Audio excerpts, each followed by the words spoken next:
The politics in Nigeria and its antecedents indeed seem to be a man's world. And that has raised questions whether or not women are not capable to occupy public offices or elective offices. But here in Adamawa State, the story is changing, owing to the fact that the governor, Right Honorable Amodu Umaru Fintiri, has given a leeway and an edge for the women folks to venture into political offices, and as well as contributing their quota to developing Adamawa State. Hello dear, it's a pleasure once again to have you join us on the program Political Affairs on Karma TV. My name is Chris Jacobs and I've been joined by Honorable Alexia Naiwa Fakuta. She is a seasoned politician as well as a woman activist, and she joins me now to further this conversation. Honorable, it's a pleasure to have you on Political Affairs. Thank you for having me.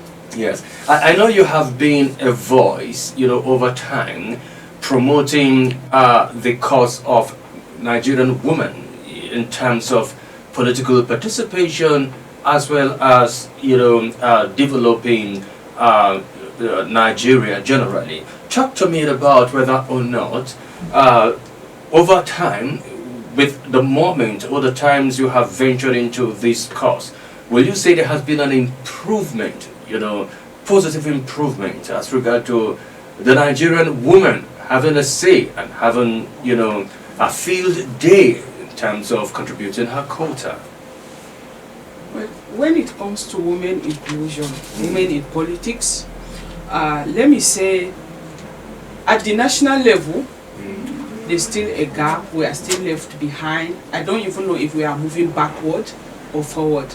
But at state level, I can say there's more inclusion, especially in appointive position and other things. I think Adamawa is almost close to attending the affirmative action of 35% as it is today. Do you think other states should emulate from Adamawa? Definitely, other states should emulate from Adamawa, because as you can see in our state generally today, due to the nature of the leadership, we are one of the most progressive states. We are rapidly progressing. This is because part of the population, the major part of the population, are also included in the governance of the state. Okay. And this effort that the governor made, everybody is seeing the result now for all of us. Which effort? Adamawa is transforming. Okay. Adamawa is transforming. No drama, just progress in the state. But somebody will say that, apart from the fact that all local council vice chairmen, of course, are women, has that set the pace for the women in Adamawa State to have this sense of belonging? We have been struggling for years. It has been a struggle. Even as I'm speaking to you, we have a group. It's an advocacy group that was sponsored by GIZ and Grudan. Okay. We are still on the program is still in progress. Adamawa Advocate for Women Inclusion in Adamawa State and other local government. And when we move around, we have seen so many progress in all aspects of the governance. Okay. So this is an amazing progress. It has been a struggle. Remember, even those who come before us has been struggling that they want to be inclusive in the process. We just want to be part of it. In fact, some population statistics will even tell you that women are more in population. Yeah. So if we are more in population, why wouldn't we be part of the governance, part of the leadership? Why would we contribute our own quota? We are not saying that just put me in a position because I'm female. What we are saying is that among the women, there are very intelligent, hardworking, good women that can produce great leadership to the people. Include them into the leadership. Is what we are asking for. We are not saying that because you put 10 men, put 10 women. We are saying that they are very qualified women that can be part of this progress we are having. But do you think that mindset or that perception that politics is a man's thing, is a man's world, do you think that perception is beginning to be corrected in Adamawa State? is not beginning to be corrected. We are already seeing it practically, that things are changing. Today, go to the ministries that women are appointed as head, you see transformation. Today, look at the various offices. In fact, let me still say, this governor, God bless him, because he put women in various positions and we are seeing results. So it means if you put women in that position, you are going to see results. But sometimes the support base, some say women do not even support their own. Is this just, is this a fact or just a mere say? Because there's these divisive tendencies amongst women, they hardly can support their own. I ask this question because I can remember at the national level, Sarah Jibrin, some time ago, was the only woman that wanted to be on the ballot. So during primaries, she had just one woman who voted for her, and she couldn't even scale through. So do women really support their own? You talked about a population of women, outnumber that of the men. So that shows that if all women will come up, for instance, now and say, okay, let them support Honorable Helexia Fakuta, as a governor or member House of Assembly, if all the women in Adamawa State throw their weight on you. I'm just citing an example now, going by the demography and the population of women, of course. You take the date. But the support base, for women, as in by their fellow women, is weak. Why is it so? I used to hear this saying that women don't support women. Women don't support their own. And I tend to disagree with that. Okay. You see, this is something that is systemic that we are fighting against. Some women, as I'm talking to you, being brought up is the mindset. We are talking about centuries of marginalization. You can see a woman that is capable now that will even tell you that no, she can't do it. It's a man's world. So saying women don't support their own is even difficult. They are even trying to recognize themselves. I've been campaigning. I go to rural areas. I go to the cities. And I see some of the situation. Women are supporting their own. Why am I saying this? You have never seen a world where women go to fight each other publicly because of power. But they can fight themselves because of something else, right? We are all human. That's a human thing. Okay. Now, not a woman thing. Yeah. And women are coming out for each other. I told you, we just finished.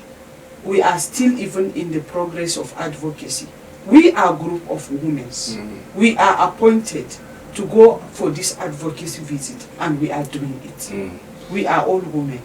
All right. I would like to catch a breath. We'll come back from this short time out and we'll talk some more. But also, let's you ponder on these. What are the constraints, that has limited the ability of a woman to venture into, the political atmosphere? You're going to outline some of these constraints that brings about limitations and so on, whether it is societal, the perception, definition, or tradition, or religion. We'll talk about that after this time out. All right, you're watching Political Affairs on Karma TV. We'll take a short break now. We'll be back with more. Stay with us.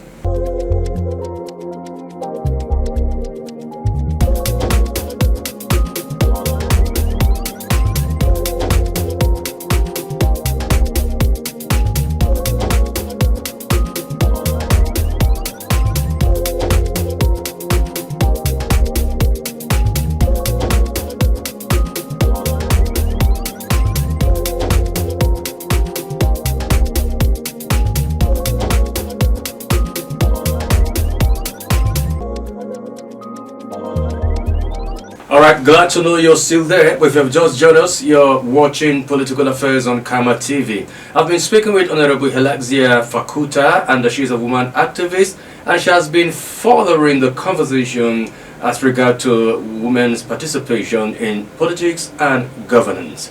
Now, before the break, I asked you what could be the reason or some of these pullback factors that serve as constraint for the woman, to participate fully in politics as well as governance. We have A lot of factors. Mm. Number one, women are at the economic disadvantage. Okay. Okay. How many women that are multimillionaires that can come out to stand? And you know, our politics today in Nigeria is costly. Oh, sure. You can hardly separate politics from money in Nigeria. That I understand. It's very costly. And secondly, some in fact some religion will tell you that there are some positions that's not right for a woman to take. So religiously we are also marginalized, and culturally they will say there are some positions that women are not supposed to be there. So in some culture is the man's world, in some religion is the man's world. And when you come to the economic disadvantage, so that one marginalize women a lot. It gives us hard time to just be there at the limelight. Okay. So it takes courage, it takes hard work for a woman to be there. It's not easy actually for women. But of course the women have started breaking out from that. We do. If even me that is talking here today, in my own organization, one of our own aim is to breed this to girls that are becoming great future leader. Because at that Self Nigeria is my personal organization, where we want to bring out girls, train them on the leadership trail. Okay, like how they mentorship. Yes, mentoring them to face the society, make it right. Because if we had the opportunity or the privilege to have it from our early stage, maybe we would have been better than where we are. So we are trying now to give them the privilege that we never had. Okay. Yes. Given a privilege that you never had before. Yes. But also, talk to me as regard to, well, it's still in tandem of what we are saying now. For instance, now the Adamawa State House of Assembly only have one female as a member, and of course there is also an election. You know, not the by-election per se, that's coming up pretty soon in Ganye local government, owing to the loss of their member, God rest his soul. But of course, the seat has to be, occupied. So election is being, they are gearing up towards election. But part of all the candidates, you could only find one woman who is, part of the race. And that one, I think, maybe they just say, okay, so that it doesn't look as if it's a man's world. Talk to me about whether or not this also has to do with financial constraint, or some of these factors you outlined earlier, which has to do with religion and tradition, as a matter of fact. The financial constraint is there, the tradition is there, and the economic issue that we have been talking about is one of the greatest obstacles that affect women in politics. She may be just the one woman standing among them. Do you know, even the last general election, how many women were contesting? In Adamawa National Assembly entirely, we had only 3 women. One in PDP, one in APC, one in ADC. Okay. For the Adamawa National Assembly. And it's only that one in PDP that succeeded. So, and this their own now, we hope the party and the people of the state will give her the opportunity. Because we are in democracy. It's people that decide. Oh, sure. So it's something that is up to the people of the constituency. But we hope she wins. And we are pleading with them, the people, to consider her. But the reason why she's the only woman left, those limitations, those constraints are still there. But do you think Nigeria is actually getting closer to the 35 affirmative actions, for the women? In elective position, we are nowhere closer. We are even going backward. Then what about appointment? Because some will say, for lack of a better word, that a few appointments that were made, those offices were abused. For instance, the sacked Minister for Humanitarian Affairs, Honorable Betta Edu, disappointed, Nigeria, not just the male folks, but as a matter of fact, even the women. And you can as well tell of some, just mention but a few, former Speaker, House of Representative Patricia Ete, and so on and so forth. But that's not to say there are no fantastic women who have made Nigeria proud even before the globe, global world, like Ngozi Iweala-Okonjo, Ledora Akunyili, Zainab Mohammed of United Nations, as well as you can keep counting, as a matter of fact. But just a few that has brought about a pullback for the women. Can we get this right anytime soon? You see, there is high expectation of women in politics more than any other person. The truth is that there are many women that perform remarkably well. But when you are there, and some people, their own problem is to prove that putting you there was wrong in the first place, that's when the issue comes out. This lady messed up in her office, but it doesn't mean that that will be the yardstick to generalize that when women have opportunity they are not going to do right, because there are so many women in those positions too that did remarkably well. And secondly, when you just take that one woman that do wrong and now generalizing almost half of the population, I don't think that is logical. Okay, and it's irrational to do that. It's irrational. But we've also seen how women have become support base, like a pivot, to launching deeper. For instance, now, the Deputy Governor of Adamawa State, Professor Kalitupo Farota, is one person that is highly respected, and how am I going to put it now? Her auxiliary to the governor is indeed, giving him confidence, because he can travel anytime out of the country, out of the state, without any regret or any fear of themselves, because he knows that there is a capable hand. Yes. But how many of the Farotas can we boast of in Adamawa State? Oh, we have many already. You see, the women that are appointed in the ministries, they are doing remarkably well. I know Ministry of Women Affairs, the chairperson in planning and formation, the Ministry of Transport. These are great women that are doing remarkably well. We have visited their office. We see what they are doing. In fact, they made me proud. Okay. They made me proud. Maybe it's safe to say that those who have been appointed and those who have been elected, these are two different group of persons. Those who have been appointed, perhaps they are doing remarkably. Yes. They are making you proud. Yes. But can you attest to those who have been elected? Anyway, it's just one person at the State House of Assembly, and then at the national level, we don't have any woman at the national level, then except for vice chairman and so on and so forth. Are they also present? At the national level in the last election, let me tell you, I was the only woman that contested in the whole state. For House of Reps and Senate, I was the only woman that contested, and I couldn't scale through. And when you talk about the last female House of Assembly that is currently in Adamawa State, it's because her constituency enjoyed her work. That's why they re-elected her. That is just enough to judge her on. Okay. If she was not performing well, they will not re-elect her back. But they re-elected her. That means she's doing well. That's interesting. And she is this woman that has been working hard for women inclusion at the State Assembly.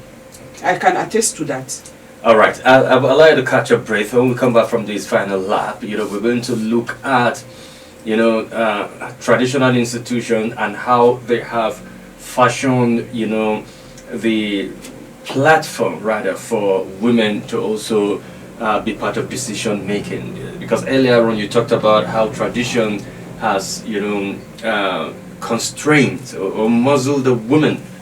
In some places they'll tell you that you don't have the right to speak, you don't have the right to talk, in the man's world. But we'll look into that after this time. Alright, you're watching Political Affairs on Kayamo TV. We'll take a short break. We'll be back in a moment. Join us again.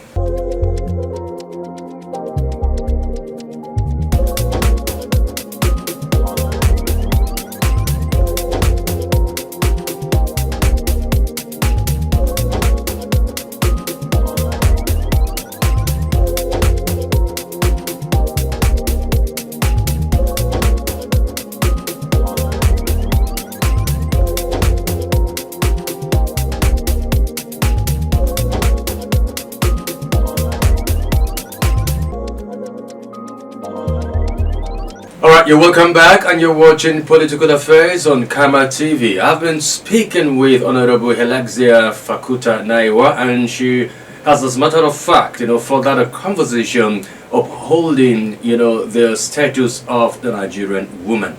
Now, before the break, let me align this question to your submission earlier, that there are factors you made mention of that has crippled in such a way the woman to participate fully and venture into politics or traditional institution. Some will tell you that religion is a factor, financial constraint is a factor, as well as even tradition itself. But in the traditional atmosphere and traditional setting, has the traditional institution in such a way created a platform for the woman to also be part of decision making or decision makers, particularly that which will affect the family? Because decision making does not only falls on the table of the man, as regard to building the family. The woman, as a matter of fact, also has a voice to let out when it comes to, okay, as a woman are not allowed to go to school, highest your responsibility ends in the kitchen, and then you are married off. Does the traditional institution allows you to voice out such kind of issues? You see, if you go to most of this traditional setting, even in the leadership, if I even lead the village head, have you ever had any me Angwa or Mejimila that is a woman? No. Never. If you go to most of the traditional council, you will not see one woman among them. And if you check, half of the population are women. Okay. So women are voiceless in that sense. Because there are some problem of women only women can understand, and they are in the best position to talk about themselves. But in that sense, they are marginalized. So are you using this medium now to call on a traditional institution to include women in their decision making, or in the palace gathering? Or? The traditional institution should include women in their decision makings as well. Because if you silence the half the population, how can you get the best result? So there are some issues that are only known by the women. By women, and they can only be solved by women. women. Please, can you lecture me about menstruation of birth or birth, child birth? No. Except otherwise from a medical doctor. Only a fellow woman can discuss about that.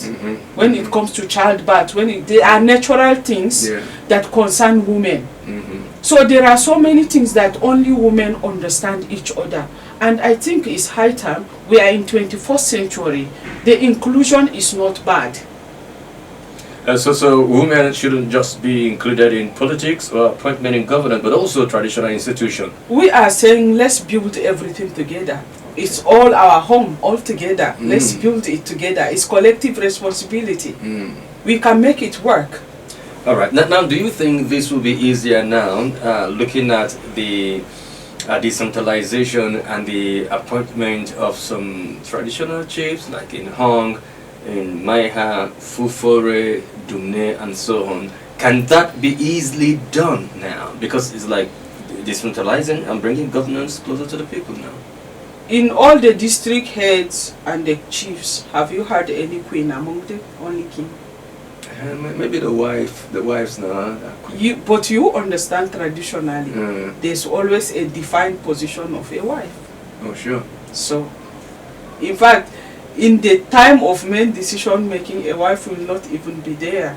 Our own duty is to cook and give the guest. Okay. So what we are saying is that let women be part of that. Is good. Let us build a traditional council with women inclusion too, so that the decision will be balanced for our own collective progress.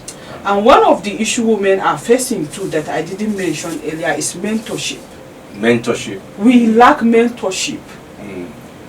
There are so many women. That was why I stated earlier like Sustainable Education and Livelihood Foundation, one of our major objectives is to mentor young girls into the leadership position, because we need that mentorship for growth.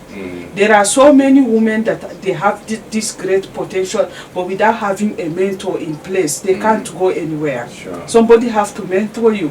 I want to go into, I remember the first time I contested for election, I didn't have someone that put me through. I just fall in blindly. Thank God it was a success, but still it wasn't easy, because at least for me with my background to go to the final poll is a progress for me, but it wasn't easy. I learned the hard way. So, but that mentorship will help. It leads women into the right position. All right. So finally, what's your call on? Because I've seen where families, where husbands, deprive their wives of trying to venture into politics because of the perception that most women who venture into politics are seen as viewed with a wrong perception in such a way. How do we correct that quickly? You see, this issue of looking at women in such a way for getting into politics is not the problem. The issue is, how do you view your partner? How do you view your sister? Trust factor. I am a politician. I can't disgrace my brothers, my sisters, or my partner.